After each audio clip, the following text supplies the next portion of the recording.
ఇంట్లో వారం రోజులు లేకపోతే చాలు స్కూల్కి సెలవు ఇచ్చినట్టు ఎవరికి వాళ్ళు పారిపోతారు.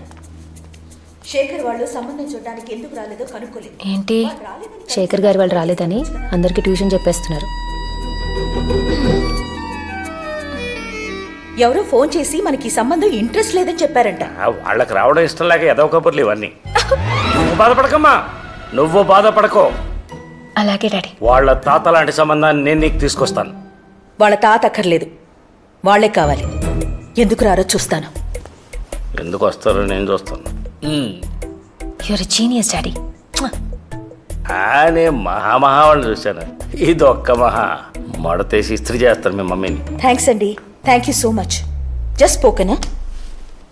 వాళ్ళు రేపు లంచ్కి రావడానికి ఒప్పుకున్నారు. Great madam. ఏంటి ఇందాక వాళ్ళు రారంటే నవ్వావు, వస్తున్నారంటే ఏడుపు మొహం పెడతావేంటి? నవ్వేస్తుందిలే మహా, ఇప్పుడే కదా గుడ్ న్యూస్ చెప్పావు. ఆనందం అందవే.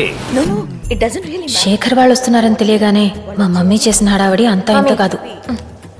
నాకు డ్రెస్ సెలెక్ట్ చేసింది, నేను సెలెక్ట్ చేసిన పువ్వులు పక్కన పడేసింది. మంగమ్మ సెలెక్ట్ చేసిన మెనూతో dining table నింపేసింది.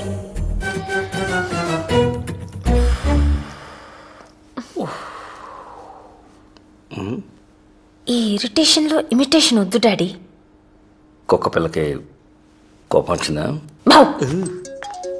Hello hello, Banerjee గారు, లంచ్ రెడీ అయిందా? ఎప్పుడో. అమ్మాయి కింది దిగిందా? ఇప్పుడే. మేము రావడం లేదు. ఏమైందండి? మేము వస్తామన్నప్పుడు మీకు ఇంట్రెస్ట్ లేదన్నారు కదా. అప్పుడు మా శేఖర్ కూడా ఏమైందండి అని ఇలాగే అడిగాడు. అది మీరు అంటుంటే వినాలనిపించి వస్తామన్నవే తప్ప మాకు ఇంట్రెస్ట్ లేదు.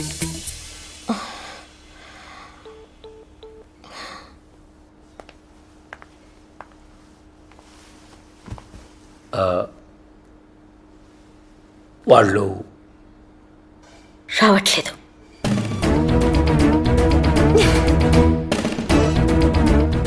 మంగా, ఆ చికెన్ తీసి లోపల పెట్టు. బాగా కుదిరింది, రాత్రికి వేడి చేసి తిందాం.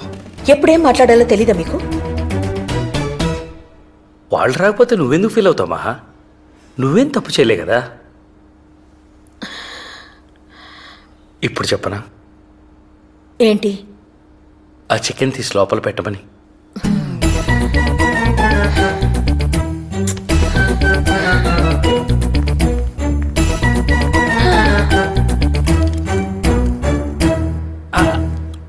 భాను పెళ్లి కూడా నేను ఇలాగే చెడగొట్టాను. అది ఎలా ఉందో. వచ్చాక ఫోన్ కూడా చేయలేదు. నిన్నే కలవరిస్తోంది. నీకెలా తెలుసు? నందు చెప్పాడు. నందునా? ఆల్రెడీ ఉన్న గొడవల్ని ఇంకా కాంప్లికేట్ చేయట్లేదు కదా నువ్వు. ఏంటి డాడీ? ఆడ పేరు చెప్పగానే నీ కళ్ళు మతాపుల్లో వెలిగిపోతున్నాయి. పో డాడీ. నందు పేరు వినగానే నా కళ్ళల్లోకి నిజంగానే అంత మెరుపు వచ్చేసిందా?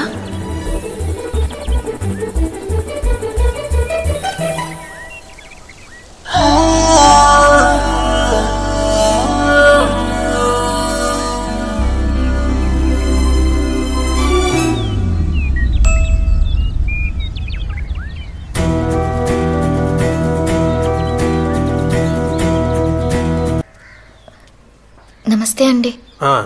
ఇప్పుడు నువ్వు చేతులు కడుక్కొని కాఫీలు గట్టం పెట్టక వెంటనే వెళ్ళిపోవాలా? ఏదో ఫోన్ అర్థమై సావదురా. ఇప్పుడు వచ్చే మాఘమాసం నీకు వల్లికి లగ్గ పెట్టేయమని ఇంట్లో ఆడవాళ్ళు ఒకటే గోల.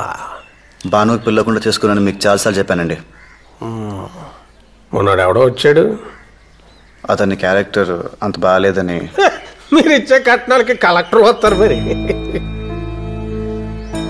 సరే అండి, నాకు ఎందుకు కానీ సుమారుగా 1 తారీఖు అనుకుందాం. ఈ ఆగస్టుకి నా కూతురుని చేసుకుంటానని చెప్పు. నేను వల్లిని చేసుకోను అనట్లేదు, కానీ భాను కూడా నచ్చే కుర్రాడు దొరకాలి కదా. ఇక నువ్వు తిరగలు తిప్పినట్టు అక్కడే తిప్పకో. ఒక వండర్ఫుల్ అబ్జర్వేషన్ ఒకటి చెప్పనా నీకు. యాసంకాలం మజ్జిగానం తిన్నాక మామిట్టం కెట్టుకెళ్ళి పెరట్లో ఆడేస్తాం. ఏడాది తిరిగేసరికి అది చెట్టు అవుద్ది, కాయగా వస్తుంది. కానీ 10 ఎకరాల మామిడి తోట పెంచాలంటే అలా కాదు కదా. రైతు 10 మంది పాలేర్లు, 100 మంది పనులు, వేయడానికి ఎరువులు, కోయడానికి కూలీలు, అబ్బో లెక్కే వేరు. అంటే ఇప్పుడు నీ చెల్లెలు నేను తక్కువ చేసి మాడట్లేదు. అది ఆడపిల్లే, నా కూతురు ఆడపిల్లే. కాకపోతే అది పెళ్ళాక ఏడుస్తూ వెళ్తుంది, నా కూతురు 7 వారాలు నగలతో వెళ్తుంది. అది డబ్బు బలం. అసలు డబ్బే బలం. ఏటే మీ అత్తయ్య కూతురు వచ్చి వెళ్ళిపోయినంత మాత్రాన సంబంధాలు కలిసిపోయి అనుకుంటున్నారా? ఇప్పుడు జరిగిపోయిన విషయాలు చిన్నపిల్లలు కాబట్టి మీరు మర్చిపోయారు. సరే, ఆవిడ సంగతి ఏంటి? కళ్ళు మూసుకొని దేవుడి ముందు కూర్చుంటే సరిపోద్దా? ఏమండే, బయటకు వచ్చి మీ కొడుక్కి 4 మంచి మాటలు చెప్పి వల్లిని చేసుకోరా మంచిది, వచ్చే నెలలో చేసుకోరా మరీ మంచిది. వెంకన్న గారితో మనకు బోళ్ళు లావాదేవీలు ఉన్నాయిరా బాబు. ఆయన కోప్పడితే ఊళ్ళో మనకి మంచినీళ్ళు కూడా పట్టవు, రోడ్డు నడిపోతాం. పెద్దదానికి పెళ్లి కాదు, చిన్నదానికి చదువు రాదు, ఉండడానికి ఇల్లు ఉండదు, ఏమైపోతామని జాగ్రత్త చెప్పొద్దండి.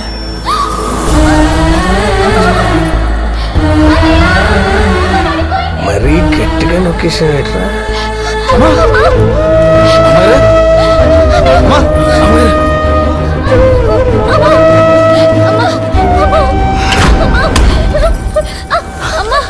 మీరు తీసుకెళ్ళండి, నేను డబ్బు తీసుకొని వస్తాను. జాగ్రత్త.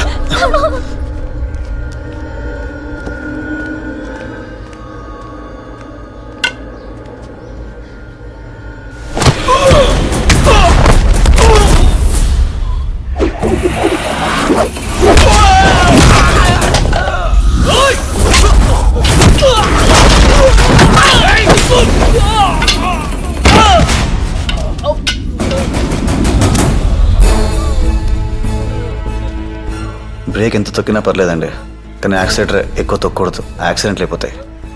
వెంకన్న గారు, ఎవరికైనా సరే ఫ్యామిలీ యాక్సిలేటర్ లాంటిది, కొంచెం చూసి తొక్కండి. లేచాక అడిగి ఇచ్చేయండి.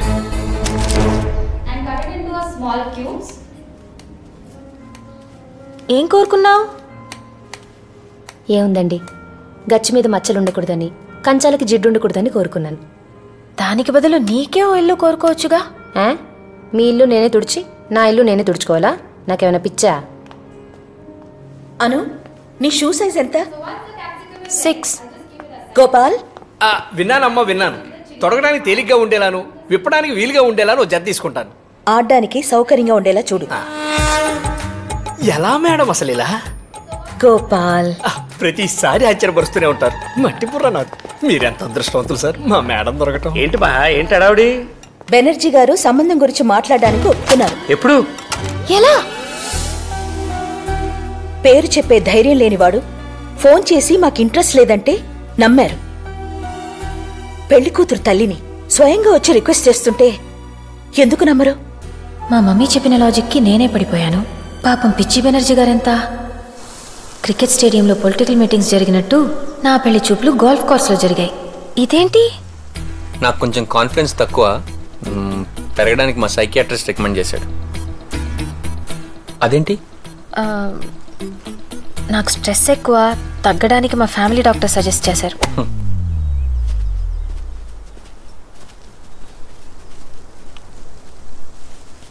మ్యామ్,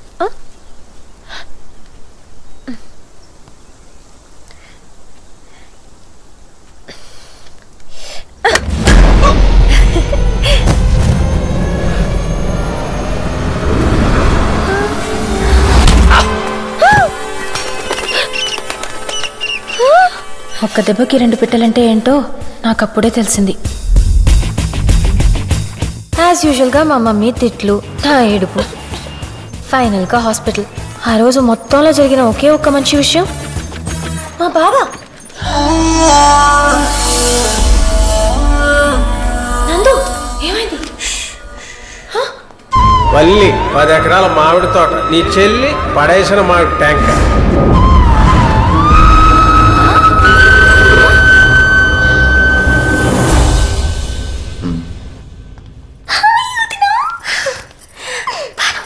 ఇప్పుడు ఎలా ఉంది? రేపు స్టంట్ వేస్తామంటున్నారు. సారీ అత్తయ్య, నాకు తెలీదు. నీ కొడుకు దుర్మార్గుడు, ఫోన్ కూడా చేయడు. అలాంటిదేం లేదమ్మా, నీకు శ్రమ ఎందుకని. బాబు ఎక్కడే ఉన్నాడు. అమ్మగారికి ఎలా ఉంది? తాలేరు పేపర్ చదువుతున్నాడంటే బాగున్నట్టే. అమ్మా, అలా నిలబడిపోతే ఎలా? కలబడి మరి పనులు పడిపోవాలి కానీ ఇల్లు ఏదో చిన్నతనం.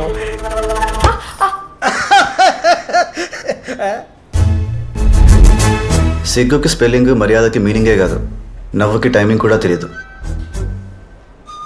ఏదోకి సరే అయితే మీరు జ్యూస్ తీసుకునే లోపు నేను బిర్లా మందిర్కి వెళ్ళి అమ్మగారు బాగుండాలని పూజ చేయించుకొస్తాను. మంచిదే. అత్తయ్య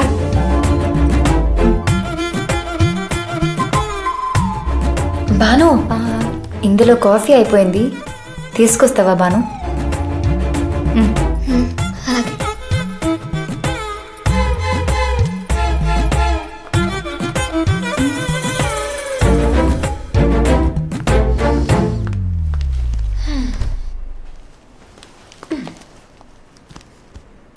నందు ఏమంటే వెళ్ళండి. అలా పిలిచినప్పుడల్లా వెళ్ళిపోకూడదురా. ఏమంటే మళ్ళీ అండి. కంగారు పడుకో, కంట్రోల్ మందే.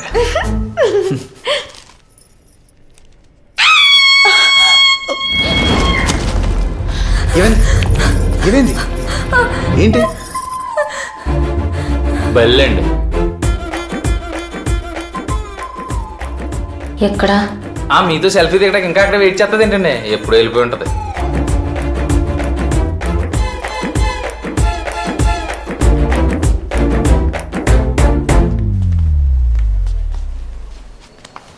జీవితాంతం నీతోనే ఉంటుందిగా.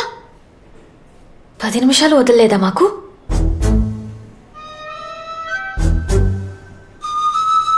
ఏమంటే వెళ్ళండి. ఈసారి ఏ డైనోసార్ వచ్చిందేమో. ఓదార్చండి.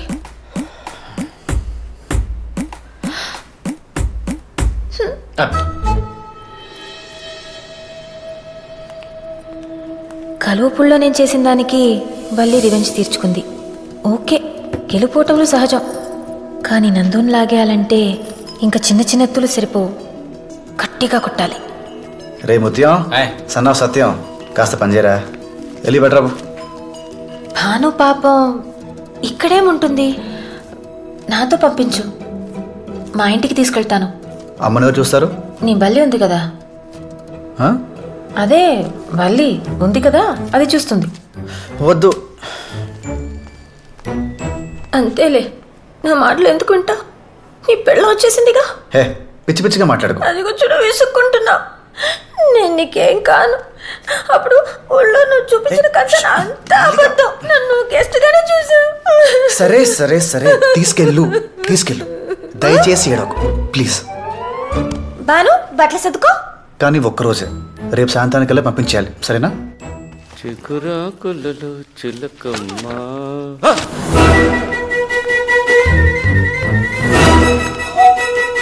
డాడీ ఇంట్లోనే ఉన్నారు, ఏం పర్వాలేదు.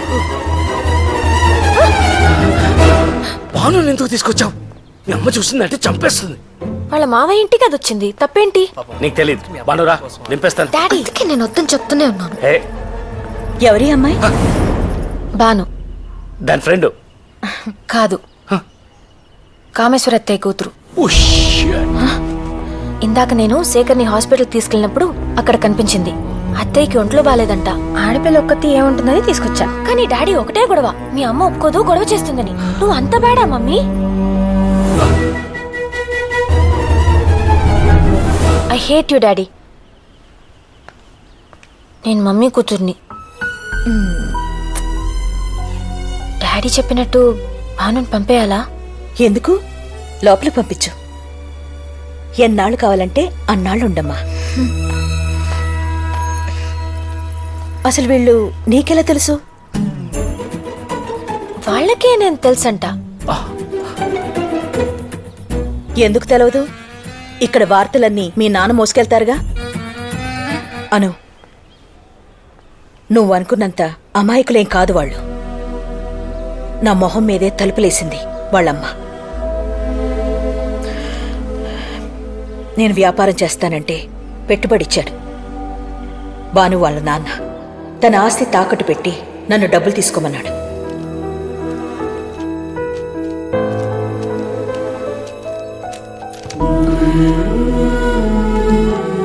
రెండేళ్లలో ఈ తాకట్టు విడిపించి నీ ఆస్తి నీకు ఇచ్చేస్తానన్నయ్యా.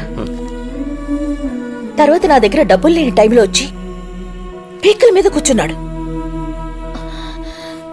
సరే వెనకిచ్చేద్దామని వెళ్లేసరికి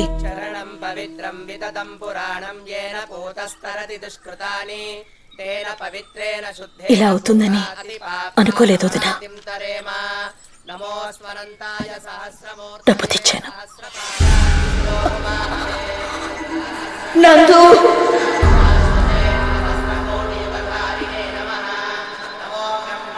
దీన్ని ఇచ్చేసిరా.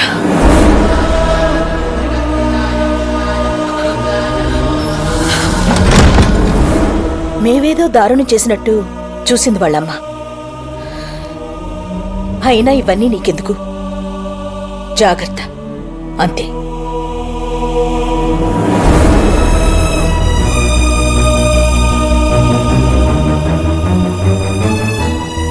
డాడీ, మావయ్య గురించి మమ్మీ చెప్పింది. మీ మమ్మీ తనకు కావాల్సిందే గుర్తుపెట్టుకుంటుంది. తనే కాదు, మనుషులంతా అంతే. చేసిన తప్పులు మర్చిపోతారు, లేకపోతే బతకలేరు కదా. నాకు తెలిసినంత వరకు మీ అమ్మ తనే వాళ్ళ ఇంటికి వెళ్ళి మరీ అప్పు అడిగింది. నేను కంపెనీ పెట్టాలనుకుంటున్నాను అన్నయ్య. అప్పు కోసం బ్యాంక్ వెళ్ళి ఎంత ఇస్తారంటే ఏం తాకట్టు పెడతావని అడుగుతున్నారు. నువ్వే హెల్ప్ చేయాలన్నయ్య. ఈ కంపెనీ నా డ్రీమ్. ఏంటి బావ ఇది, ఎన్నిసార్లు ఇస్తారు? అయినా ఇది కంపెనీ పెట్టడానికి మీ పొలాలు తాకటేంటి? ఈ ప్రాపర్టీ నా దగ్గర ఉంటే అలాగే ఉంటుంది. అదే దానికిస్తే బోల్డ్ ఎంతమందికి భోజనం పెడుతుంది. తర్వాత ఏం జరిగిందో నాకు తెలీదు. మీ మావయ్య పోవడం మాత్రం నిజం. మీ అత్తయ్య వాళ్ళకి టైంకి డబ్బులు ఇవ్వలేదని కోపం ఉంది. మీ అమ్మకి వాళ్ళు అవమానించారన్న ఉక్రోషం ఉంది. ఇవి మనం మార్చలేమను, మర్చిపోవాలంతే.